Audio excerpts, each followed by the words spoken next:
Item ಯಾವುದೇ ಇರಲಿ try ಮಾಡಿ ಆಚಿ ಚಿಕನ್ ಮಸಾಲಾ. ಆಚಿ ಚಿಕನ್ ಮಸಾಲಾ. ವಿನೋದ್, ನಿಮ್ಮ ಸಿನಿಮಾ ಜರ್ನಿಗೆ, ನಿಮ್ಮ ಸಿನಿಗ್ರಾಫ್ಗೆ ಈ ಸಿನಿಮಾ ಎಷ್ಟು ಇಂಪಾರ್ಟೆನ್ಸ್ ಅನಿಸುತ್ತೆ? ಯಾಕಂದರೆ ಒಂದು ವಕ್ತ ಚೇಂಜ್ ಆಗ್ತಾನೆ ಇದೆ, step by step change over ಆಗಬೇಕು. ಸೊ ಈ ಸಿನಿಮಾ ನಿಮ್ಮ ಸಿನಿಗ್ರಾಫ್ಗೆ ಎಷ್ಟು ಇಂಪಾರ್ಟೆನ್ಸ್ ಆಗುತ್ತೆ? ಸರ್ ಖಂಡಿತ. ಈಗ ನನ್ನ ಗ್ರಾಫ್ ನೀವು ನೋಡ್ಕೊಂಬಂದರೆ, ಸೊ ಮಾದೇವಯಿಂದ ನಾನು ಟೋಟಲ್ ಚೇಂಜ್ ಆಗಿದ್ದೀನಿ. ಸೊ ಅಲ್ಲಿಂದ ನೆಲ್ಸನ್ ಆಗಲಿ ಅಥವಾ ಬಲರಾಮ ಆಗಲಿ, ನನ್ನ ಸಿನಿಮಾ ರಾಘವ ಲಂಕಾಸುರ ಆಗಲಿ, ಇದೆಲ್ಲನೂ ಬೇರೆ ಬೇರೆ ಬೇರೆ ಪಾತ್ರಗಳು ಮಾಡ್ತಿದ್ದೀನಿ. ಬಟ್ ಇವತ್ತು ನಾನು ಈ ಸ್ಟೇಜ್ ಮೇಲೆ ಹೇಳೋಕ್ಕೆ ಇಷ್ಟಪಡ್ತೀನಿ, ನನ್ನ ಸಿನಿ ಕರಿಯರಲ್ಲಿ one of the biggest cinema ಇದು ಬಲರಾಮ. ದೊಡ್ಡ ಸಿನಿಮಾ, ನನಗೆ ದೊಡ್ಡ ವೆಚ್ಚದಲ್ಲಿ ನಡೆದಿರುವಂಥ ಸಿನಿಮಾ. ಯಾಕಂದರೆ ನನಗೆ ಮಾದೇವ ಪ್ರೀವಿಯಸ್ ಏನಾಗಿದೆಯೋ ಅದಕ್ಕಿಂತ ದುಪ್ಪಟ್ಟು ಆ್ಯಂಡ್ 2.5-3 ಟೈಮ್ಸು ನನ್ನ ಮೇಲೆ ಬಂಡವಾಳ ಹೂಡಿ ಈ ಸಿನಿಮಾನ ಮಾಡಿದ್ದಾರೆ. ಸೊ ಅವ್ರಿಗೆ 100% ದುಡ್ಡು ಬರುತ್ತೆ ಅನ್ನೋ ನಂಬಿಕೆ ನಮಗಿದೆ. ಎಲ್ಲರೂ ಅದಕ್ಕೆ ನಾವು ಪ್ರಯತ್ನ ಪಡ್ತಾ ಇದ್ದೀವಿ. ಆ್ಯಕ್ಚುಲಿ ನೀವು ಈಗ ಪ್ರೊಡ್ಯೂಸರ್, ನಿರ್ಮಾಪಕರ ನಾಯಕ ನೀವು. ಯಾಕಂದರೆ ಪ್ರಮೋಷನ್ ಲಾಸ್ಟ್ ಟೈಮ್ ನೋಡಿದ್ವಿ ಮಹಾದೇವದಲ್ಲಿ, ಭಾಳಷ್ಟು ಇನಿಷಿಯೇಟ್ ತೊಗೊಂಡಿದ್ರಿ. ಈ ಸಿನಿಮಾಗೆ ಏನು ಪ್ಲ್ಯಾನ್ ಔಟ್ ಮಾಡ್ಕೊಂಡಿದ್ದೀರಾ? ಸರ್ ತುಂಬ ಪ್ಲ್ಯಾನ್ಸ್ ಇದೆ ಸರ್, ಎಲ್ಲ ಕೂತು ಮಾತಾಡ್ತಿದ್ದೀವಿ. ಯಾಕಂದರೆ ಆಲ್ ಆಫ್ ದ ಸಡನ್ ನಮಗೆ KVN ಅವರು ನಮಗೆ ಡೇಟ್ ಕೊಡ್ತಾರೆ, ಸುಪ್ರೀತ್ ಸರ್ ಅವರು 26th ಬಂದುಬಿಡಿ, ಯಾಕಂದರೆ ಇನ್ನೂ ಯಾವುದೋ ಸಿನಿಮಾಗಳಿಲ್ಲ, ನೋಡಿ ಸಿನಿಮಾ ಚೆನ್ನಾಗಿ ಬಂದಿದ್ರೆ ಬಂದುಬಿಡಿ ಅಂತಾರೆ. ಸೊ ಆಲ್ರೆಡಿ ನಮಗೆ ಪೋಸ್ಟ್ ಪ್ರೊಡಕ್ಷನಲ್ಲಿ ಕೆಲಸಗಳು 85-90% ಏನೋ ಕೆಲಸಗಳು ಮುಗ್ದಿತ್ತು. ಸೊ ಆ ಟೈಮಲ್ಲಿ ನಮಗೆ ಡೇಟ್ ಕೊಟ್ಟಾಗ ಸ್ವಲ್ಪ ಕೆಲಸಗಳು ಫಾಸ್ಟ್ ಮಾಡಿದ್ವಿ.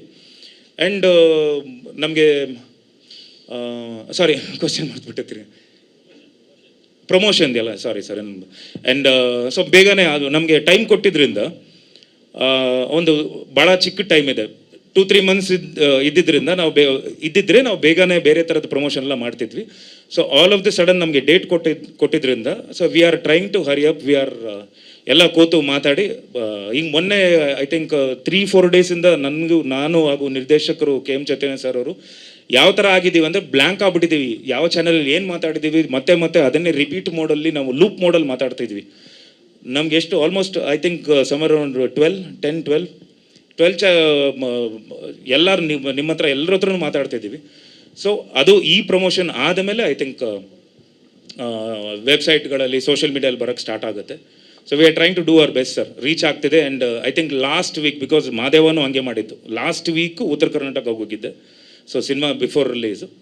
ಸೊ ಹಾಗೆ ಈ ಸಿನಿಮಾಗೂ ಒಂದಿಷ್ಟು ತಯಾರಿ ತೊಗೊತಿದ್ವಿ. ಶ್ರೇಯಸ್ ಸರ್, ಸರ್ ಖಂಡಿತ ಸರ್, ನಾನು ಹೇಳ್ತೀನಲ್ವಾ, ಎಲ್ಲ ಚಾನಲಲ್ಲೂ ಹೇಳ್ಬಿಟ್ಟಿದ್ದೀನಿ, is a kind of encyclopedia ಅಂತಲೇ ಹೇಳಬೇಕು.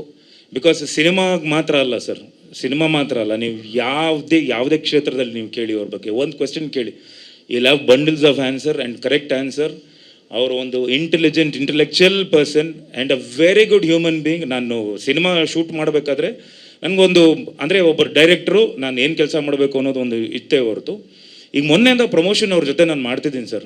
ಅವರಾಗಲಿ, ಅವರ ಲೆಗಸಿ, ಅವರ ತಂದೆಯವರಾಗಲಿ, ಅವರ ತಾತ ಅವರಾಗಲಿ, ಆ ಲೆಗಸಿಯಿಂದ ಬಂದಿರೋರು. ಅದಾದಮೇಲೆ ನೀವು ಯಾವುದೇ ರೀತಿಯ ಕ್ವೆಶ್ಚನ್ ಕೇಳಿದ್ರೆ ನಮಗೆಲ್ಲ ಒಂದು ಡೈಮೆನ್ಷನ್ ಇತ್ತು ಅಂದರೆ ಅವ್ರು ನೋಡೋ ನೋಟನೇ ಬೇರೆ ಥರ ಇರುತ್ತೆ, ಅವರ ಒಂದು ಪ್ರೆಸೆಂಟೇಷನ್, ಸ್ಕ್ರೀನ್ ಪ್ರೆಸೆಂಟೇಷನ್ನೇ ಬೇರೆ ಥರ ಇರುತ್ತೆ. I felt very happy, I am very proud. And ನನಗೆ ನಾನು ತುಂಬ ಅಡ್ಮೈರ್ ಮಾಡ್ತೀನಿ ಸರ್ ಅವ್ರನ್ನ.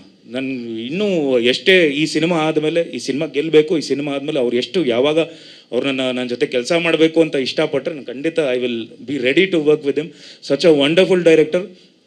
ಅಫ್ಕೋರ್ಸ್ ಇವಾಗ ಎಲ್ಲ ಹೇಳಿದ್ರು, ತಾರಮಾನು ಹೇಳಿದ್ರು, ಮೈಕೆಲ್ಲ ಹೊಡೆದಾಕಿದ್ರು ಅಂತೇಳಿ. ಸರ್ ನಾನು ಈಗ ನನಗೇನೋ ಬೇಕು, ಒಂದು ಫ್ರೇಮಲ್ಲಿ ಏನೋ ಬೇಕು ಅಂತ ನಾನು ಬಯಸಿದ್ರೆ ನಾನು ಅದು ಚೆನ್ನಾಗಿ ಬರೋವರೆಗೂ ನಾನು ಬಿಡಲ್ಲ ಸರ್. ನನಗೆ ಹಿಂಗೇ ಬೇಕು ಅಂತ ಇರುತ್ತೆ. ಆ ಥರ ಇರಬೇಕಾದ್ರೆ ದೊಡ್ಡ ಪ್ರೊಡಕ್ಷನ್ನು, ಒಂದು ಅಷ್ಟು ಖರ್ಚು, ಅಷ್ಟು ವೆಚ್ಚದಲ್ಲಿ ಒಂದು ಸಿನಿಮಾ ಮಾಡ್ತಿದ್ದಾರೆ. ಆಮೇಲೆ ಅಷ್ಟು ಜನ ಆರ್ಟಿಸ್ಟು ಬಾಂಬೆಯಿಂದ ಕರೆಸಿರ್ತೀವಿ, ಟೈಮೆಲ್ಲ ಹೋಗ್ತಿರುತ್ತೆ. ಆ ಥರ ಇರ್ಬೇಕಾದ್ರೆ ಯಾರೋ ಒಂದು ಸಣ್ಣ ಮಿಸ್ಟೇಕ್ ಮಾಡಿದಾಗ ಖಂಡಿತ ಕೋಪ ಬಂದೇ ಬರುತ್ತೆ, ಯಾರೇ ಆಗಿರಲಿ. ಅದು ನನಗೆ ಕರೆಕ್ಟಾಗಿ ಬರಬೇಕು ಅನ್ನೋದು ಅವರ ಒಂದು ಇದು. ಸೊ ಹಾಗಾಗಿ ಅವರು ಕೋಪ ಮಾಡ್ಕೊಳ್ಳೋದು ಏನು ತಪ್ಪಿಲ್ಲ. And I felt very happy and I admire him, I love him so much.